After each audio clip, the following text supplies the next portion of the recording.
Hello everyone from the Novedge team. Welcome to today's webinar, Bring the AEC Workflow to Life Using VR. The growth opportunities of virtual reality go well beyond gaming and have a big impact on the AEC industry. Join this webinar to learn how VR provides an immersive environment and compelling experience that allow designers, engineers, and their clients to envision architectural models at true scale for better informed decision making. Today's webinar presenter, Tom Riley, leads the AEC industry practice as a Director of Global Business Development at NVIDIA, where he works with customers and partners that are adopting VR as part of their business model and use NVIDIA Quadro GPUs, the VRWorks SDK, and NVIDIA Iray rendering software to ensure the highest quality VR experience. And now let me tell you a little bit about Novedge. Novedge is one of the largest online stores for design software. We offer a huge assortment of software solutions for every designer's needs. So come visit our webpage at novedge.com. And for more daily software news and promotions, also check out the Novedge blog and follow us on Facebook, Google+, and Twitter. Coming up next week, simulating assemblies using Scan and Solve Pro. And last but not least, today's webinar is free and is being recorded live. And if you want to rewatch this or any webinar episode in our collection, just head on over to Novedge's YouTube or Vimeo channels. Good, that was my part, and now I will share Tom's screen so he can get his presentation started. Take it away, Tom. Great. Thank you so much, Barbara. Really appreciate it. Can you see my first slide here? Yes, we can. Excellent. Thank you so much. Again, I want to thank Novedge for the opportunity to speak with you all today. And the focus of the call today is talking about AEC workflows and using VR. I'll touch upon a number of use case scenarios, and we'll talk about the value proposition that virtual reality and augmented reality bring to the AEC industry. And then I'm also going to spend some time talking about the underlying technologies that NVIDIA develops to ensure a good, positive VR experience. And we'll talk through those as well. And as Barbara had said at the very end, I'll be happy to entertain any questions that you might have. So let's, with no further ado, go ahead and get started.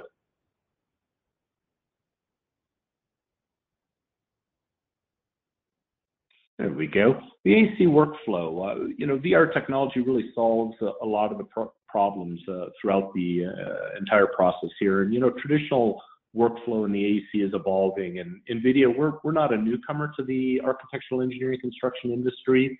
Our Quadro GPUs have been used for years for high-end visualization rendering, and our grid technology is being adopted for mobility and data center access, and future technologies coming from NVIDIA that'll continue to benefit the industry. But, building design can take several years to go from concept to production, and much of this time is spent in these iterative decision loops, oftentimes slowed down by waiting for the results of model visualization and discussion about the design intent, as well as, getting sign-off from the various different stakeholders and agreement amongst those stakeholders. So you've got developers, you've got the owners, you've got the engineers, you've got the designers, you've got the architects. And this whole process, as I said, can take several years.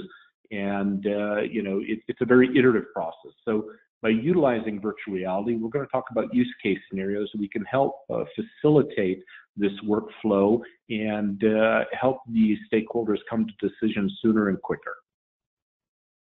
So why is visualization important? Well, how do we share vision? And it's not uncommon for two people to be talking about something and trying to describe maybe what a building might look like or a plan. And what one person envisions may be totally different than what the other person envisions. And how do we try to, simplify that and ensure that, both parties are actually visualizing the same thing? So VR is a tool that can help us do that. And immersive reality as we see here, is really defined by three different subsegments. And the first of that being virtual reality, whereupon the user is in an immersive environment, wearing a head-mounted display, and you can have enhanced surround sound audio, and you can use controllers for haptic feedback, and everything the user is seeing is digitally created.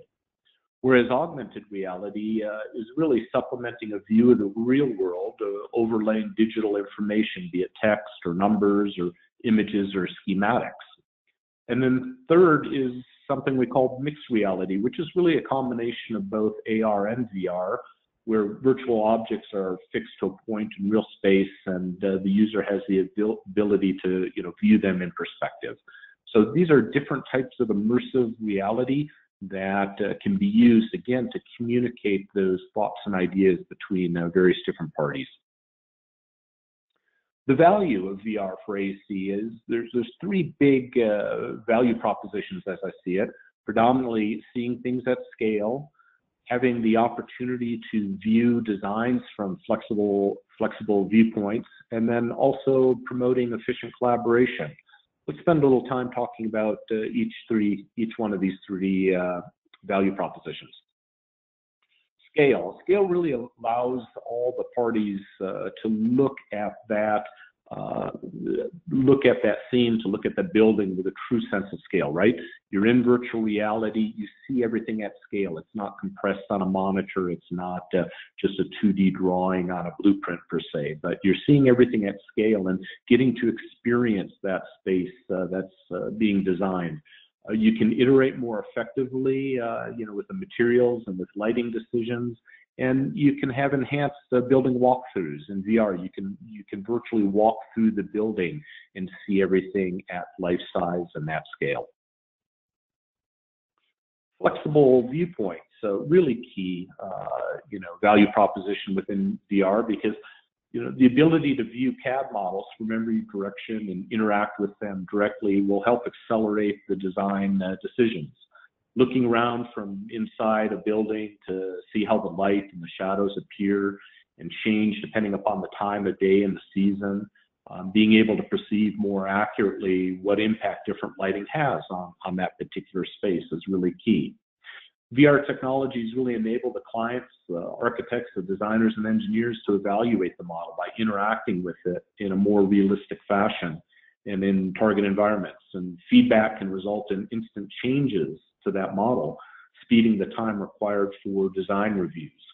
So being able to see it from many, many different perspectives and having all those parties looking at it is really will help accelerate that design review, which really brings us to the third value proposition around efficient collaboration. Again, having multiple parties and people who can interact in that planning process. And instead of marking up a rendered floor plan, clients can move furniture on the fly and instantly see the results. And the clients can also, with review designs, they can look at it from different locations, and it opens up new perspectives. It aids in the collaboration and the ultimate innovation of that design.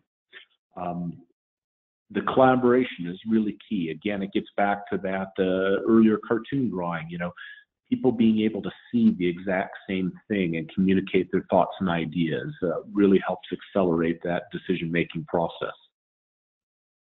So what I'd like to do is just show you a few slides of using virtual reality to take a look at some point cloud data to monitor construction. And this is actually point cloud data that we captured in Santa Clara, California, as we were building our new headquarters, which ironically just opened this Monday, 3 days ago. Today's day number 3. And over the last 2 years, during the construction process, we actually captured photogrammetry, flying drones overhead of the construction site daily.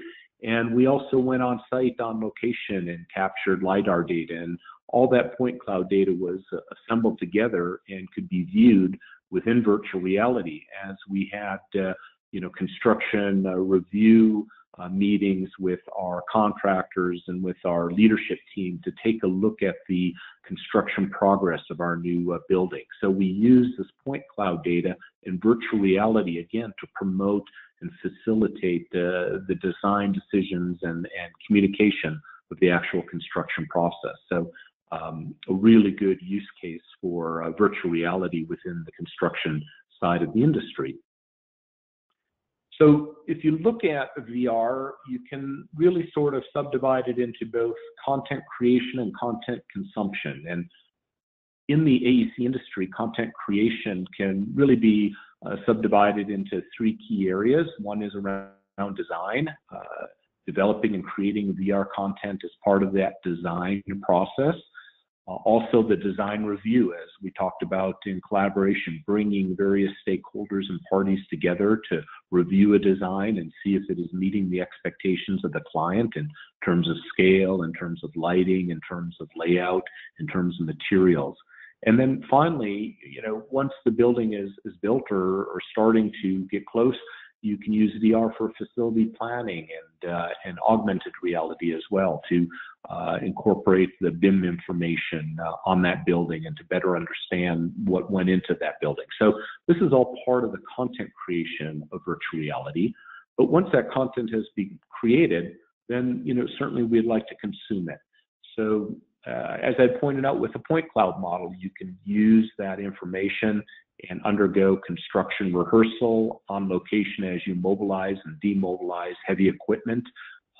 Prior to the mobilization, demobilization of maybe trucks or cranes, you can actually rehearse that in virtual reality. There are companies that use virtual reality to train their crane operators. Much easier, quicker, and less expensive to do that training in virtual reality as opposed to on location. And certainly the risks of making mistakes early on are far less in the virtual world than they are in the real world. Virtual reality is certainly used for training and simulation, but in the AEC industry, I think marketing and sales is another big component of VR consumption, and the ability to take a client, again, through that virtual walkthrough and look at the building interiors and maybe what that office space looks like, or the residential design in pre-selling a condominium, for example, or a penthouse suite before the building's ever been constructed, but getting the buy-off or being able to pre-sell those units or suites in a new stadium. Again, VR affords the ability to do that as you interact with your clients from a sales and marketing perspective. So again, more great examples of VR consumption. If we take a look at the content creation and workflows, we sort of subdivide them into two major categories. One is prosumer, which are really quick and easy, versus professional. And in the prosumer, there are tools and software applications out there that Novedge can sell you, namely Revisito, Fuser, Enscape, and others, that have plugins that plug directly into Revit. So as the architect, as the designer is working in Revit, simply at a push of a button, they can quickly render that scene, that image in virtual reality, and be able to don a head-mounted display, and while sitting there at their desk, while they're in the work mode, be able to view and experience that design again in true, at true scale. That's a quick and easy way, workflow, to be able to generate those designs in VR. On the professional side, this typically takes more days, perhaps maybe up to a week or so, and requires more skills. And now you're taking your CAD models or your Revit models, and you'll actually be processing the geometry of those models and bringing them into 3ds Max, for example, and then from 3ds Max, bringing them into game engines such as Unity or Epic Unreal's engine, or even Autodesk Stingray. And with those rendering engines, you'll be able to also view and experience that scene, that architectural design in more detail and more complexity than perhaps you could do with the prosumer. Again, it takes more time and resources to do that, but the final result is of a very high quality. And one way to create a very high quality scene in VR and in rendering is to use physically based rendering. And NVIDIA has a tool called Iray, and there are plugins, Iray plugins that Novedge sells that connect to Revit and to Maya and to 3ds Max and others that allow you to generate a photorealistic image of that scene by using material properties and doing ray tracing of light photons to determine what that scene will look like with true photorealistic images. And this really helps the designer in the review process to detect perhaps errors early on and to avoid surprises before construction actually begins. And here I've got two images. One is a photo of this particular loft area, and the other one is actually a computer-generated render using NVIDIA Iray. And I would ask you to take a guess and see if you can guess which one is a photo and which one is a computer-rendered image. If you guess that the image on the right was computer-generated, you're absolutely correct, and it was rendered using NVIDIA's Iray. Again, comparing that to the photo image on the left, the two are almost totally indistinguishable because we're imaging and conducting photon ray tracing to determine the true accurate lighting of that scene, and again, enhancing the visual aesthetics of that scene. So I'd like to take a moment and talk about a project that NVIDIA announced last May called Project Holodeck. And Project Holodeck is, really our idea of how virtual reality is going to be used for design and for the AEC industry. And to build Holodeck, we started with the Unreal Engine 4 from Epic, and we incorporated a whole suite of NVIDIA technologies, including our GameWorks, our DesignWorks, and our VRWorks SDKs in order to drive the best VR experiences. And this image that you see is a Koenigsegg electric sports car, which is comprised over 50 million triangles. And we're using it in this example as an example of what Holodeck can do. So let's take a look at the key capabilities of the value proposition Project Holodeck. And there are three key things that we think Holodeck and VR in particular can provide us. And that is the ability to interact with and visualize photorealistic models, in this case, the Koenigsegg car. We can also collaborate within Project Holodeck. Multiple users can be in the same virtual environment, talking with one another, talking about the model, interacting with the model, interacting with objects and passing them back and forth. And then finally, the third key value proposition is around interactive physics. And again, we use our physics SDK capabilities to enhance and simulate that true immersive environment. So what I'd like to do is take a moment and share a video with you. I apologize for any kind of latency that you may be experiencing on your end. Hopefully it's a fairly fluid video, but it'll give you a sense of the interactive capabilities of Project Holodeck. And as the video is playing, I'll make some comments as well. So let me go back. Let's get it started. Here it goes. Project Holodeck, again, photorealistic models, interactive physics, and collaboration. So here is the Koenigsegg car. Notice the photorealistic rendering of that car, how the light on the windshields, and multiple people can collaborate. They can go into the virtual space and experience the object real time together. Interactive physics, notice as your haptic controllers are touching the car, the hand is emulating the surface of the car. You can change the colors. You can clip with a sphere and take a look at the interior. Also explode and look at the many thousands of unique individual parts that comprise this car. If we change the environment surrounding it, the lighting, you can see how the photorealism of the object appears in different environments with the lighting. Again, the interaction, we can climb inside the car and grasp the steering wheel. You can interact with the object in various different ways. So that was our video, and like any good video, we have a couple outtakes I'd like to share with you, and our participants were having fun with each other and drawing designs and mustaches. So again, highlighting the interactive capability and collaboration between various different people. So that was Project Holodeck, and we announced it in May, and we're going to begin doing select beta trials this coming fall with key customers, and we hope to make it available someday soon as well.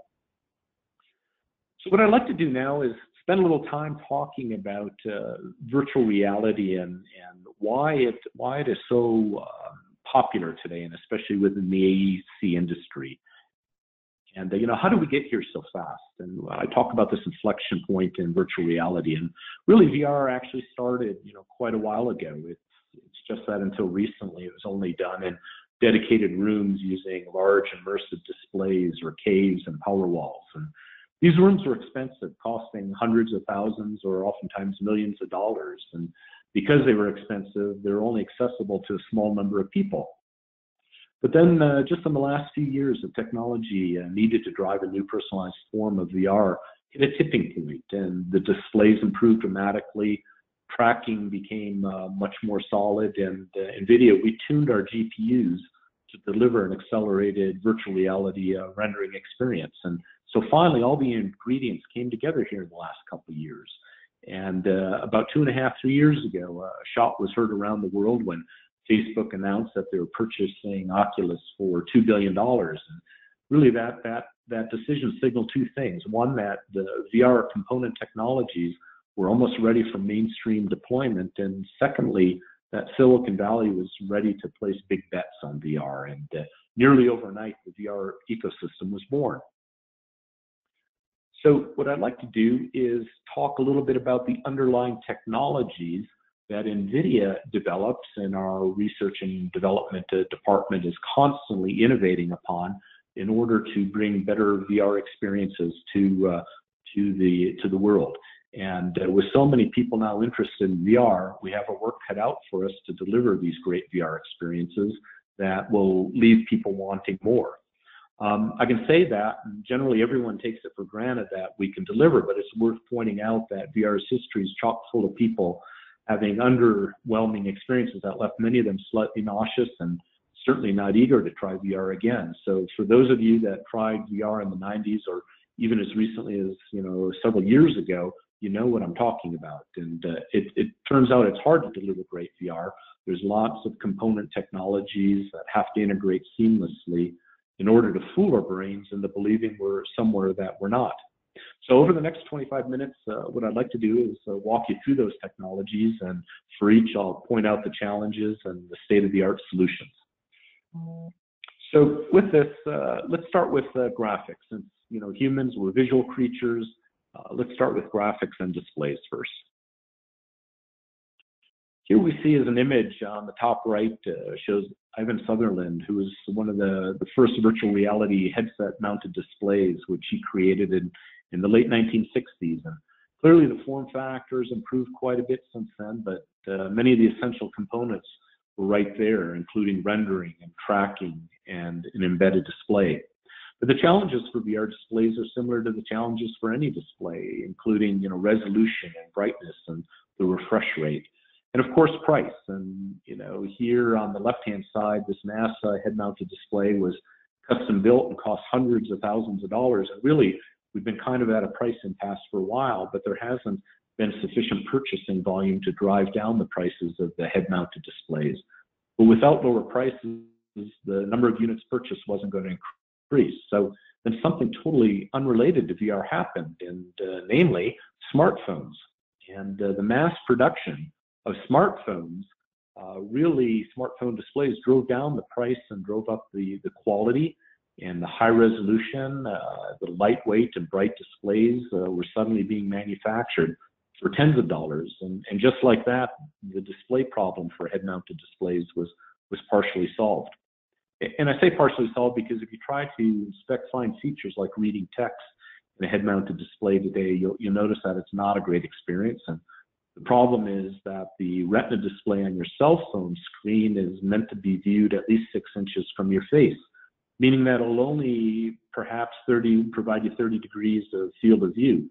So when we expand that field of view to, say, 110 degrees in stereo, everything gets stretched, and when we can once again see the individual pixels as it gets stretched out. So, there's still more work to be done on the resolution, but we now have something that is more cost effective and allows us to begin to experience that virtual reality in much better quality than what Evan Sutherland had designed back in the late 1960s. So let's talk about rendering. Rendering is a big key part of virtual reality, and I don't want to spend too much time on the power required for VR and AR, but it's worth a couple minutes to set the bar for rendering. And it requires almost 8 times as much computing power to hit 90 frames per second per eye when you're working on a CAD design on a traditional 1080 at say 30 frames per second is usually just fine. But when you're viewing it in virtual reality, you almost have to have 8 times that compute power in order to render both eyes simultaneously at 90 frames per second. So this requires a lot more technology, a lot more horsepower, and a lot more finesse. And we're going to talk about the technologies that can provide that 90 frames per second for a good VR experience. But in addition to rendering, we also have to take a look at the performance, and we need to have ultra low latency when rendering virtual reality. And I talk about the motion to photon latency being under 20 milliseconds. So when you have your head mounted display on and you look around at that architectural design and you move your head, the tracking captures your new view and sends that information to the CPU, which takes a new picture of that scene you're looking at and sends that information to the NVIDIA GPU, which now renders that scene for both the left eye and right eye, and then sends those rendered images up to the head-mounted display. And that entire pipeline has to occur from motion of photon in under 20 milliseconds. And if it's not happening, if there's greater latency than that, oftentimes what happens is a fishbowl effect where you'll move your head and then a split second later the scene will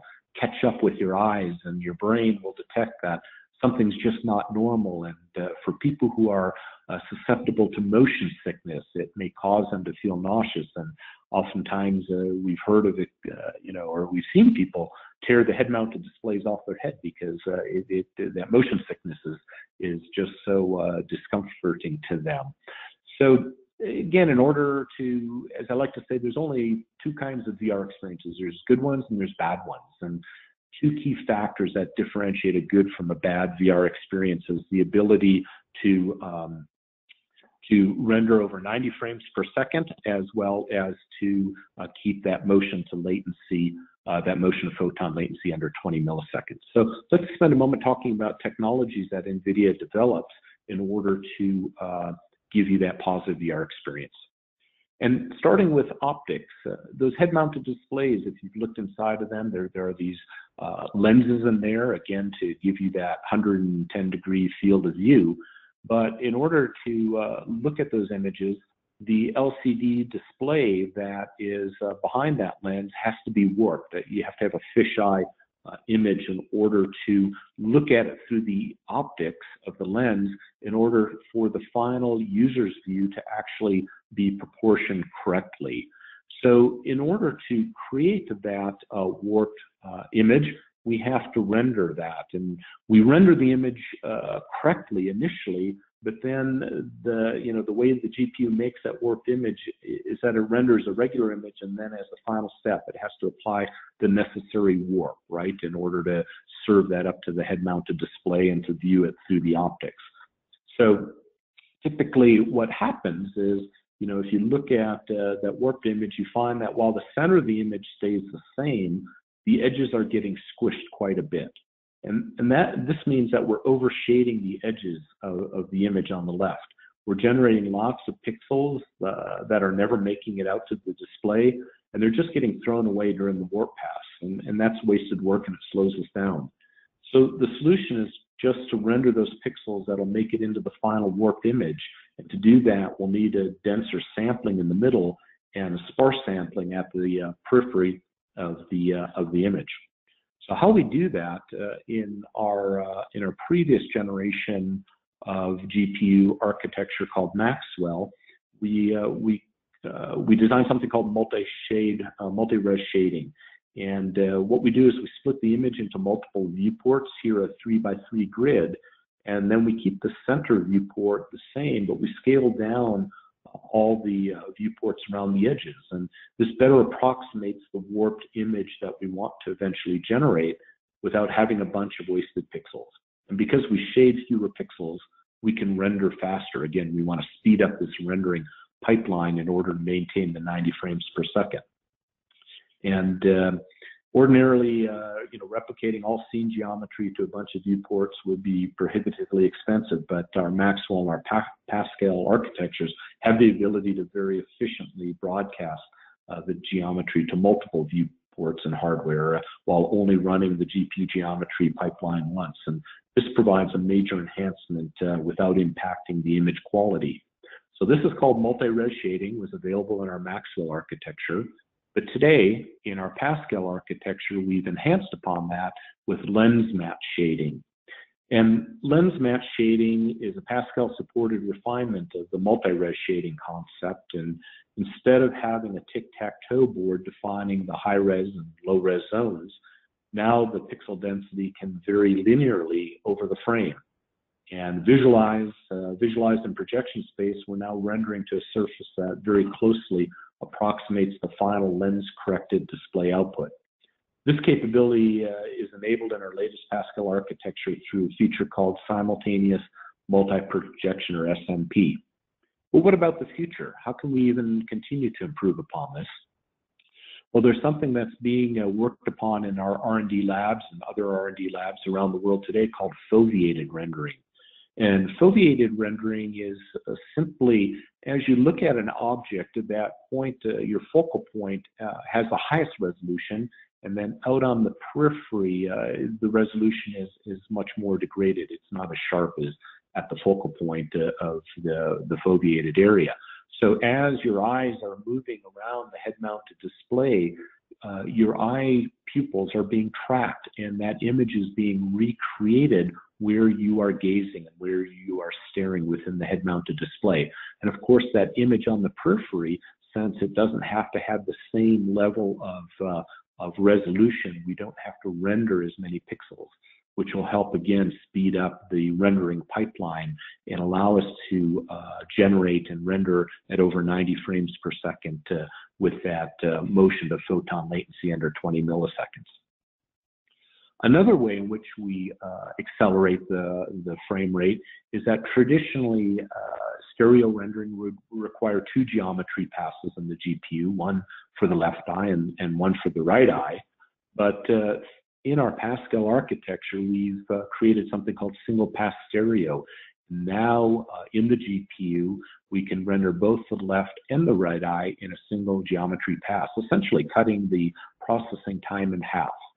Again, by cutting that processing time, we can maintain the 90 frames per second and keep the latency under 20 milliseconds for a positive VR experience. So just to summarize real quickly, both lens match shading and single pass stereo really accelerates the quality of that VR experience. So we spent a lot of time talking about graphics and display. That's only one of our senses. Audio and sound is certainly another sense that gives us a sense of immersive qualities within VR. So doing audio well is hard, and doing it well in VR is really hard. But let's take a look at some of the aspects of audio in VR.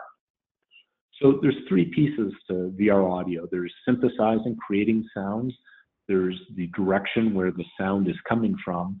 And then finally is propagation, because sounds will either be absorbed on surfaces and objects, or they'll be reflected off those objects, creating echoes or enhancing the audio experience that the user has.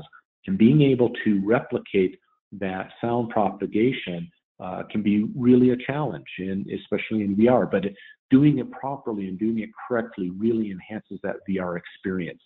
So you can imagine in the architectural engineering industry here, that if we were in VR and we were standing in an elevator versus a concert hall versus standing out in you know, the fields of flowers somewhere, the audio is going to be much different, and the propagation of those sounds are going to be different.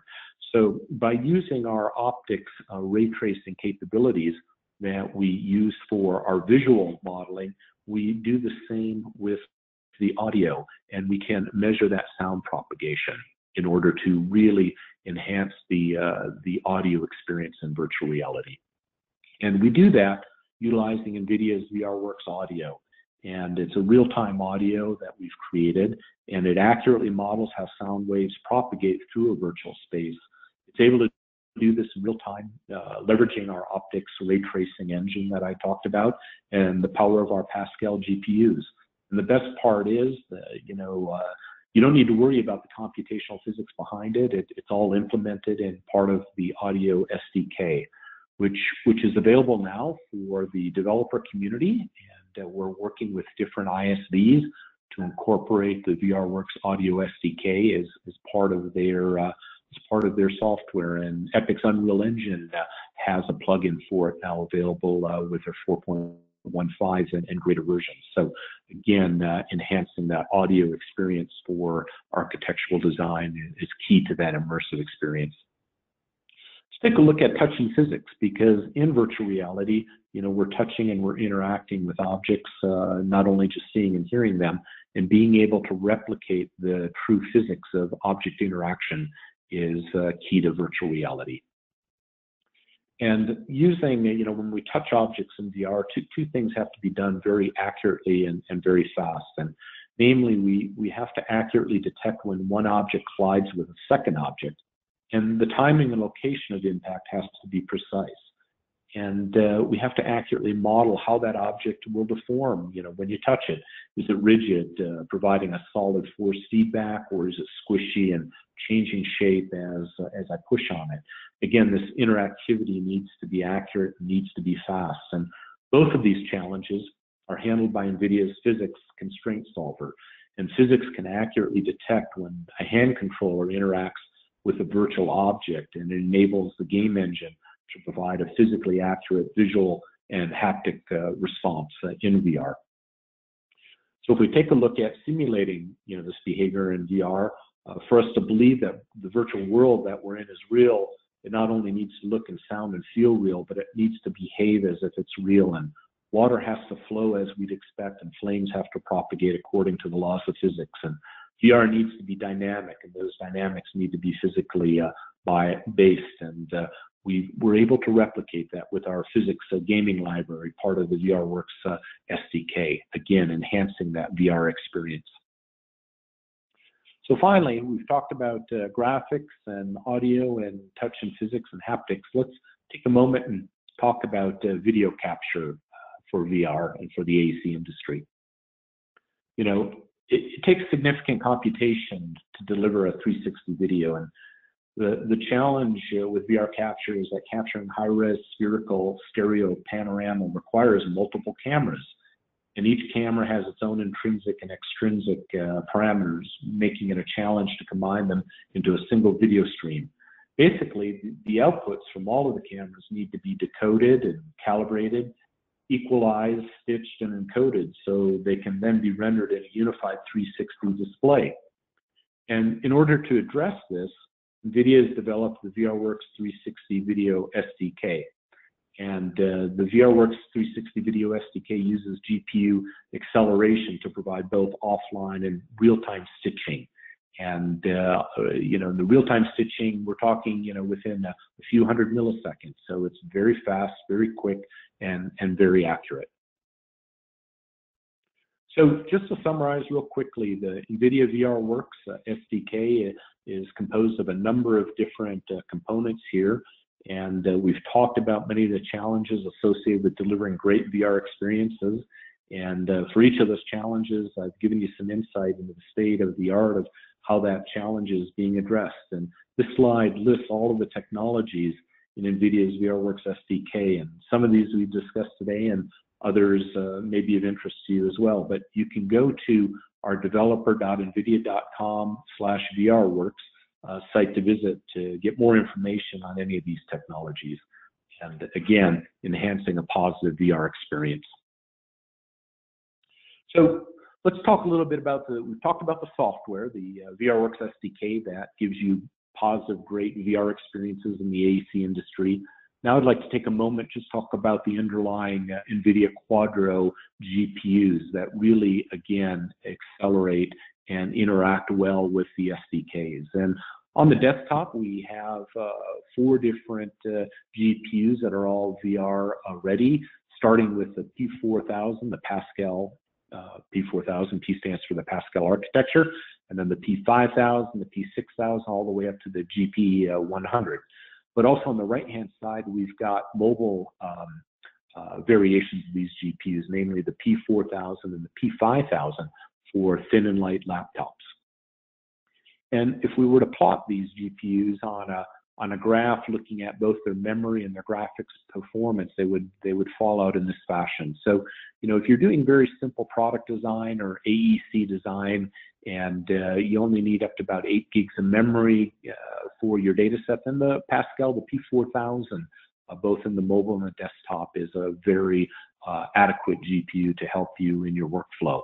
But as you need more graphics performance and as your CAD models become larger in size, you may need up to 16 gigabytes of memory. And the P5000, either in single mode or in dual mode using SLI, where one P5000 GPU is dedicated to the left eye and one to the right eye. That'll give you the horsepower you need for a good positive VR experience.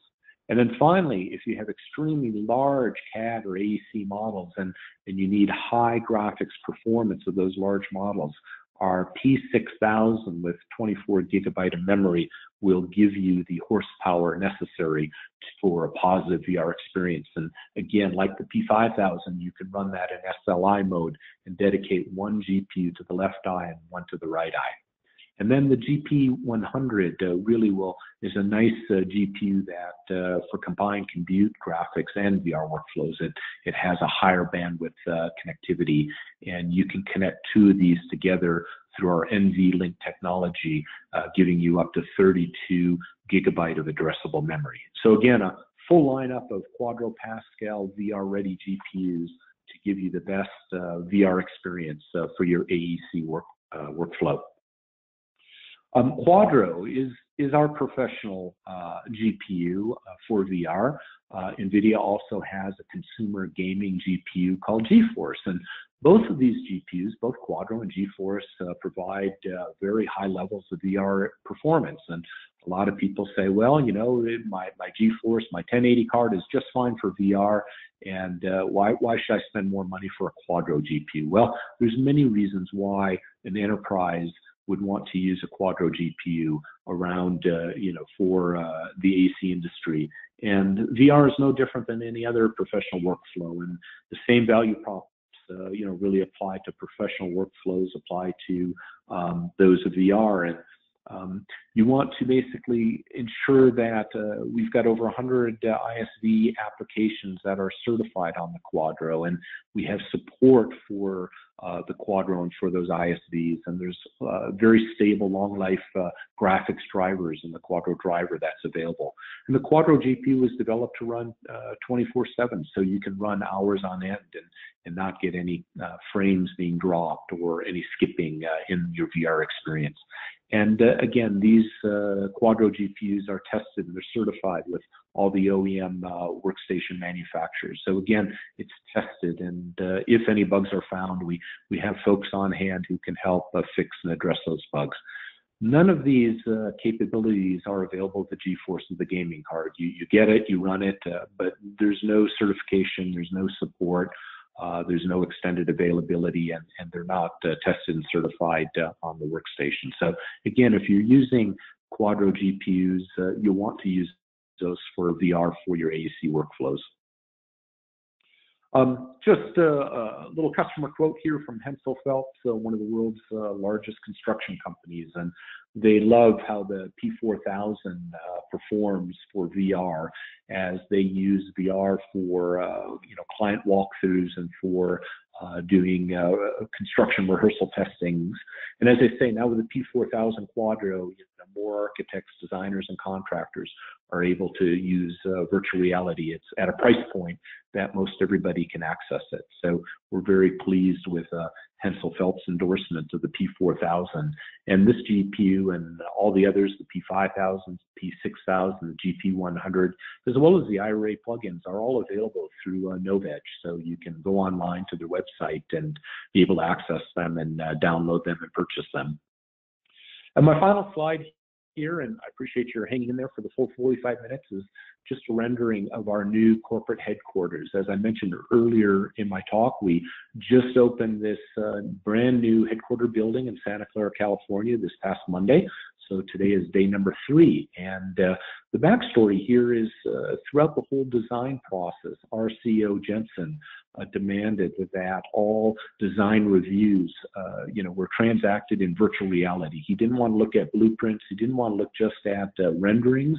He actually wanted to experience the new office design in space at true scale and from many, many different viewpoints, and was able to experience that in virtual reality over the last several years, building up to the construction, and then even throughout the construction process. We looked at an example of the point cloud data that was captured, and again, the value proposition for VR for that design review, we lived it. We used it as part of our design of our new headquarters, and as a result, we've got exactly what we had anticipated during the construction. So nice little image here of our new headquarters and the interior design.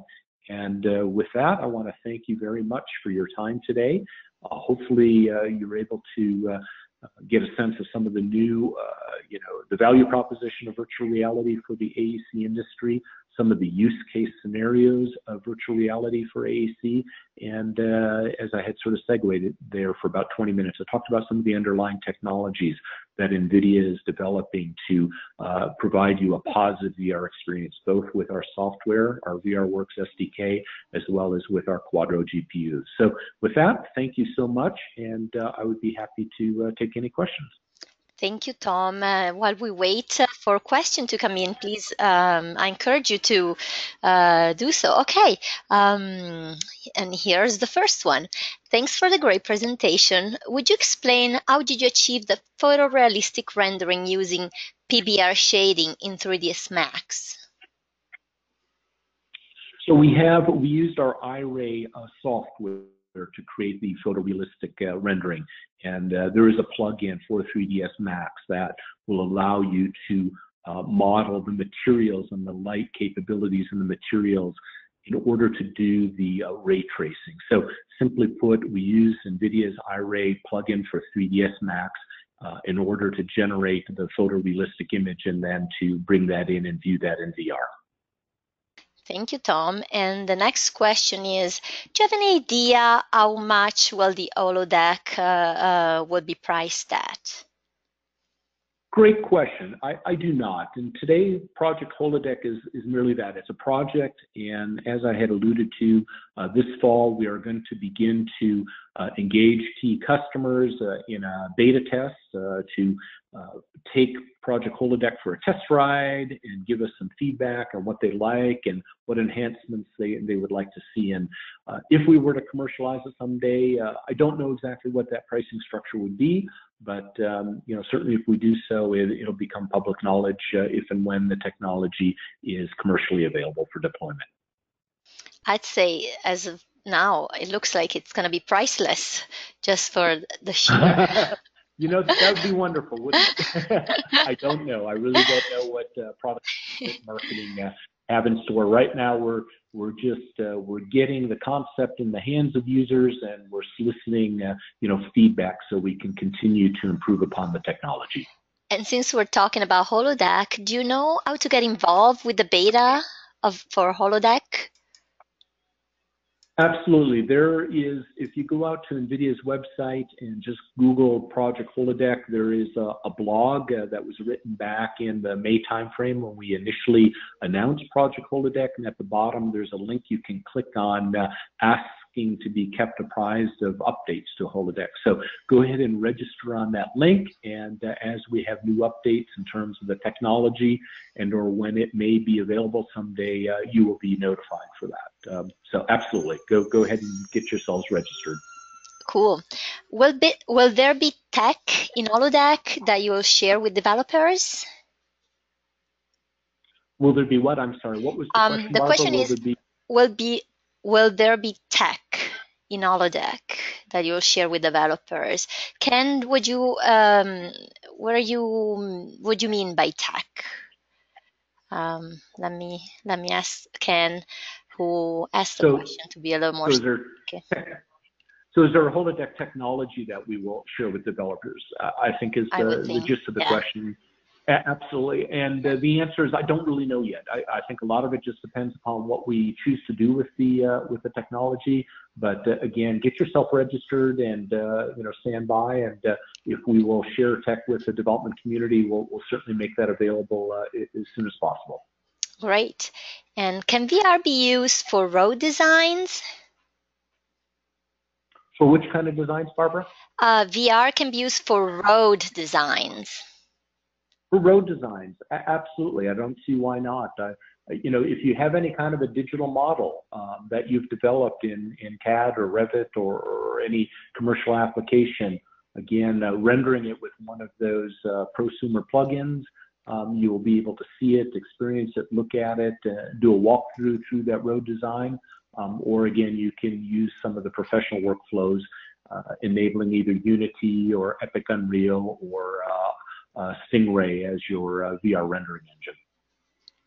And Ken is asking, as a developer, can we be part of the beta even if we are competing? For Project Holodeck, I'm assuming that question is? Yes. And I would encourage you, go ahead, get yourself registered. I think part of the registration process, it asks if you're a developer or part of the development community. And, that way we can communicate to you and with you as if and when decisions are made to share any of the technology. And if you're really a big competitor, your memory will be erased at the end, right? We believe getting virtual reality and accelerating virtual reality for everybody is key. And again, we work with all our partners and all the ISVs. And if and when we release this commercially, we certainly want to get it into the hands of as many people to use as possible, and to get feedback from the ISV community how we can continue to improve upon it and integrate it. So again, I would encourage anybody, developers included, go ahead and register on the website, and that way you'll have the latest and greatest communication as decisions are made and how, if and when, and how we deploy Holodeck. Thank you, Tom. I think we're done with questions, but we're still hanging on a few minutes, just if somebody has other questions for Tom. And I want to thank you because this was so helpful, and it's easy to see how the design process can take advantage of VR already. And, this is going to be the new normal, I think. And in the meantime, while we wait for more questions, we have still a few minutes. I will take the screen back so I can show you exactly where you can find all the product that Tom mentioned. So visit our webpage at novedge.com. You can find all your NVIDIA Quadro and Iray, and all your VR-ready GPUs. Come and get them. And I want to also remind you to find technology news and promo specials and announcements on the Novedge Facebook, Google+, and Twitter page. Next week's webinar will be about simulating assemblies using Scan and Solve Pro. And to rewatch today's webinar or previous ones, check out our Novedge YouTube and Vimeo channels. Our webinar playlist has webinar for every software taste. And let's see. Okay, so just go on the YouTube channel and search for Novedge, and our channel with our webinar series will appear. And you can find webinars from here to eternity, till the end of Google's, and our webinars will be posted there, and you can watch it over and over. So thanks again for joining us today. This was wonderful, Tom. I'm very pleased that you took your time today to enlighten us on VR, and looking forward to seeing VR everywhere. Thank you so much, and have a wonderful day. Thank you, Barbara. Bye-bye.